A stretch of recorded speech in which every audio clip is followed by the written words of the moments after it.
Welcome to Stop Dieting and Start Living podcast. I am your coach, Natalia Rodriguez, and I will be guiding you to get in the best shape of your life for the rest of your life by combining my coaching experience with the psychology behind the human eating behaviors and some simple brain science.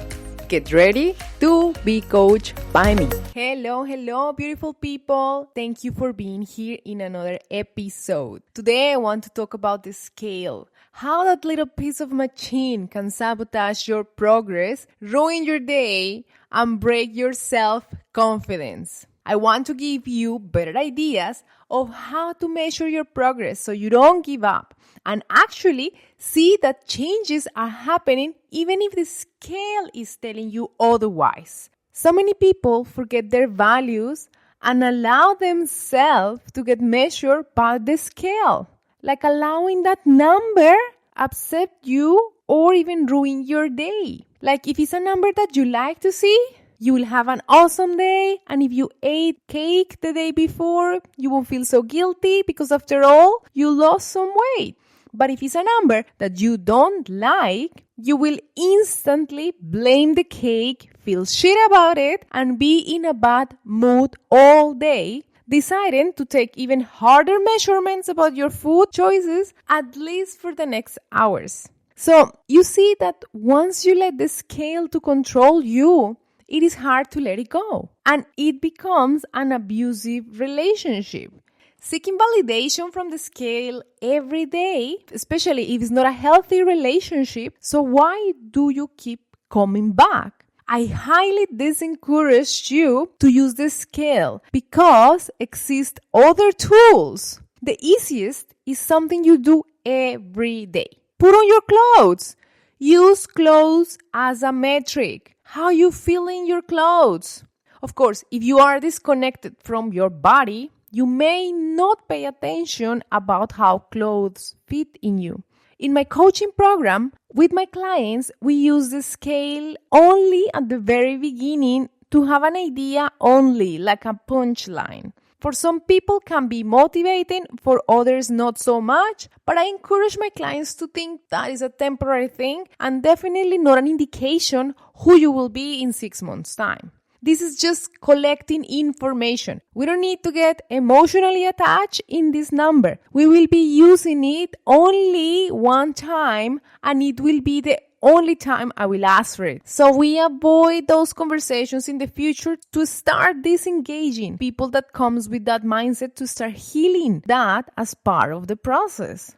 Also because most of them are trying to fix their relationship with food. Besides the fact that it's not only an accurate method, there are better ways that has nothing to do with the scale to measure your progress. We call them the non-scale victories. And it requires to bring that awareness to your body, which the whole process is about.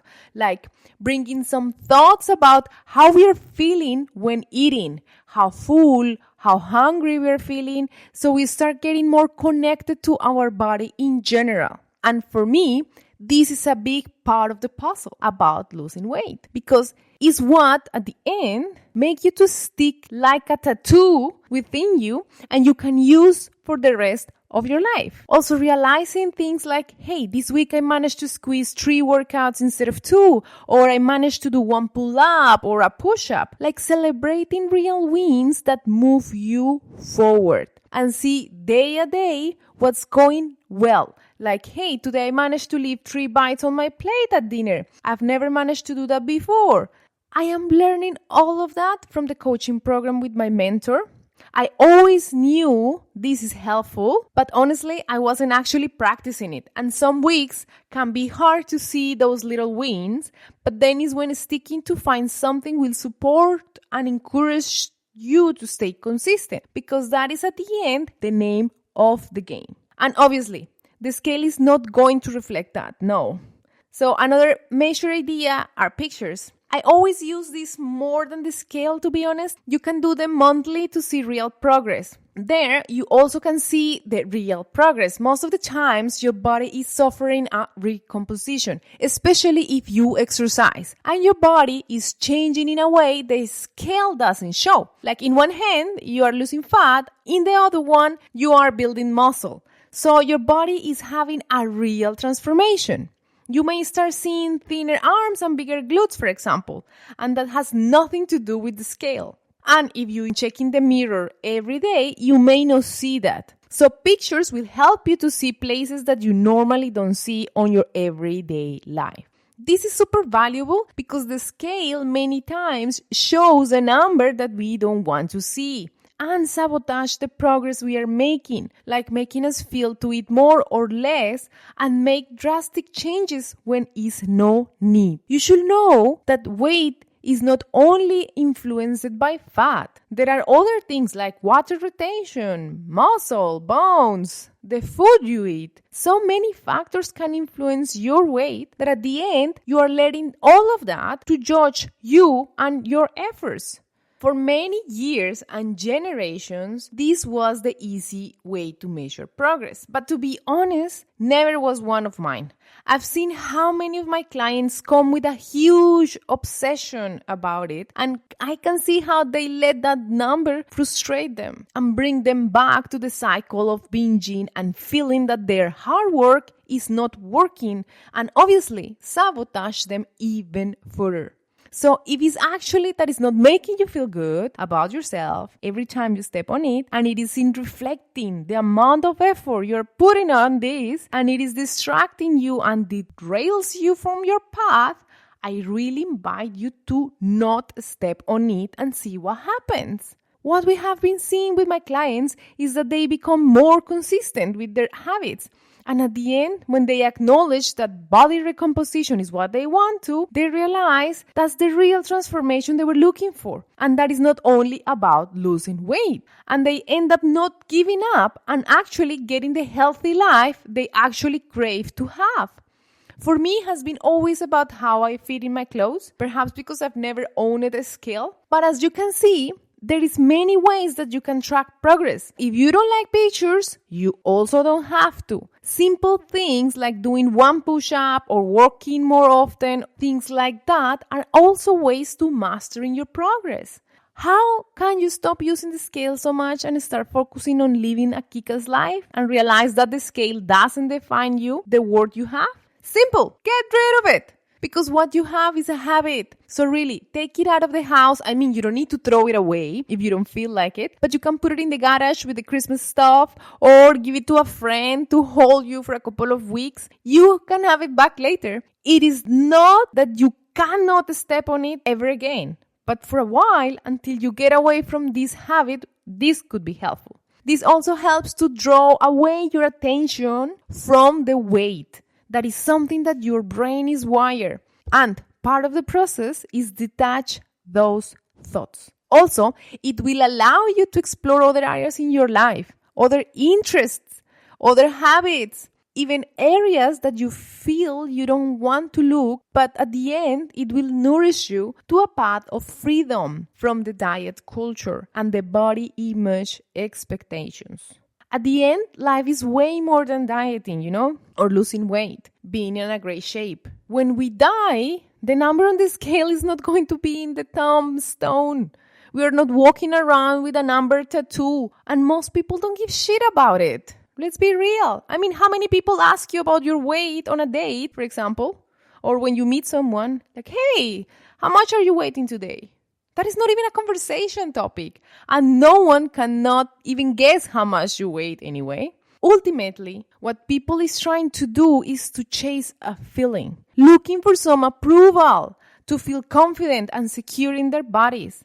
And you should know that a number is not required to achieve that. And that you can actually start living today like the person you want to be with the body you want to have. So you want to feel worthy today? You can start doing those things right now and stop delaying it and postponing it until the number on the scale give you the permission. And I think something that is super toxic, it is the voice in our head that make us feel that we are not good enough, or that insecurity about other people perceive us, because the reality is that how we present ourselves to the world, it's kinda how people form their opinions about us. And so presenting ourselves to the world in a way is not accurate, like someone with low self-esteem or feeling we have not much worth because of our weight, that's how people will start to perceive you. You can start to rewrite that narrative and thinking as yourself as a human being with a lot of relationships and meaning in their lives that contributes to other lives' happiness. And start to dial that in instead of spending so much time and effort in a number that doesn't mean anything and doesn't give any value about who you are as a person. Once you get detached from these and from stop measuring by the scale, you will come from a place of self-care instead of beat ourselves into submission with the scale weight. Don't give the power to it. The more you think about it, the focus will be harder. Like when you buy a car and you start seeing it more often. So if you feel calm knowing that you're doing the right things and it feels good for you, you don't need that external approval. Start being intentional about your thoughts. If you want to change your scale fixation, it will start with your thoughts. Like if you have a negative mindset, then you will be creating a negative outcome of your life. Just observe and evaluate. Bring that awareness to you. How negative are you? How much of your time do you spend beating yourself up? Will you do that to a friend? How abusive are you with yourself? I encourage you this week to start using the small daily winning victories as your market for progress and celebrating those, because that is immediate feedback and that makes you actually feel good about yourself. Just aim for 1% better every day. And genuinely, if you start looking for the good, chances are that you are going to continue building that momentum. Eventually, acquire a new mindset and realize that you don't need the scale all alone. Thank you for listening. Talk to you next Monday, and I believe in you. Thank you for listening, and I hope you liked this episode. And if you did, please leave a 5-star review on Apple Podcasts. That will support my cause, that is to impact as many of you to stop dieting and start living. For more information, you can find the link in the episode notes. I am also very active on Instagram, where you will find tons of information. Have a great one. Lots of love. Your coach, Nat.